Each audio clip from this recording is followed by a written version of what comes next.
an early show exclusive for you. Last week, Clay Duke riveted the nation when he took over a school board meeting, fired shots at the members, then killed himself after a security officer shot him. The troubled gunman's wife, Rebecca Duke, sat down with Erica Hill to talk about the tragic incident that continues to haunt her. Please don't. Please. 9 days ago, Clay Duke opened fire on the Panama City School Board, terrorizing his 6 hostages and captivating a nation with the scene that was captured on video. Of the many people who watched that tape in utter shock, Duke's widow, Rebecca. I had to watch it because I didn't believe it. I didn't believe it. And I've watched it, and I've watched it. I see what everyone else sees too, the shock, the horror. For Rebecca, the scene is still unimaginable. She says her husband of more than a decade was a gentle, compassionate man with a great sense of humor. He always wanted to do the right thing and help people. He's a family man. He was not a violent man to you? No, absolutely not. In the months leading up to the shooting, Duke faced mounting pressures. According to his former attorney, he had trouble keeping a job and couldn't afford his medication for bipolar disorder. Rebecca had also been laid off from her job with the Panama City schools. Your unemployment was to run out that week. Clay was having a hard time, like so many Americans right now, finding a job. Had you two discussed at all what was going to happen next, knowing that some of the finances that were coming in were coming to an end? I said, we just get through, Christmas and it'll all work out somehow. It was, I guess, just too much, I reckon, for everybody. I mean, just like everyone's struggling right now. It's really a hard time. Rebecca says her husband's frustration with society was reaching a breaking point. Our benefits have run out. We're broke. You see what I'm saying? Time after time after time, we've asked for help, and you just slam the door in our face. It must have been difficult for you, and as people speculate about what may have been going through his mind, what do you think happened that day? Honestly, I don't know what triggered it that day. And that's going to be a question I'm going to be asking myself for the rest of my life.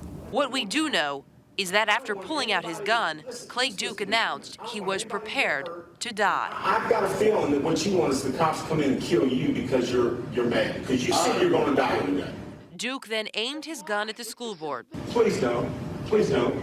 And started firing shots at close range. But he didn't hit anyone. And Rebecca says that was no accident. He was in the Air Force.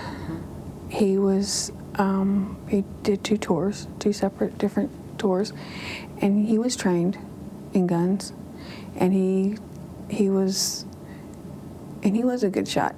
Do you believe that he was trying to hit anyone with those bullets? He was not trying to hit anybody. He was just trying, in my opinion, he wanted to scare them. He wanted them to get, to get down.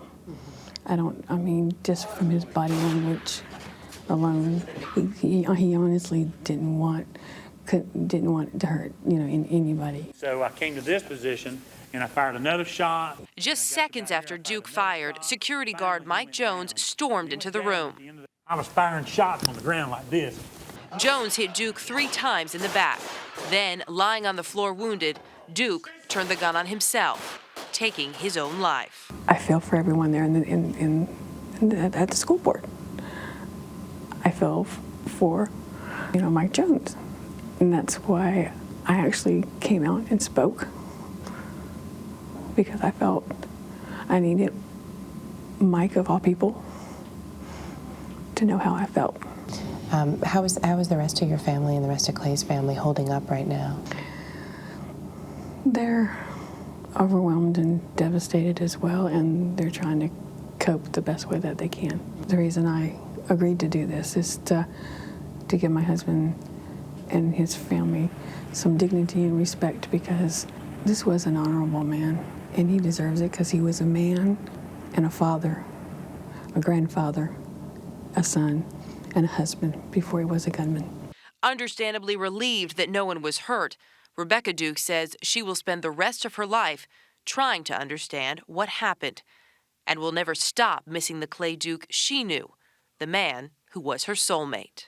I am really numb.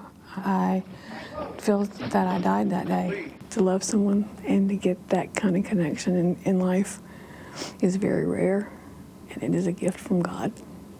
And that's why I'll cherish this, and that's why this is so hard for me.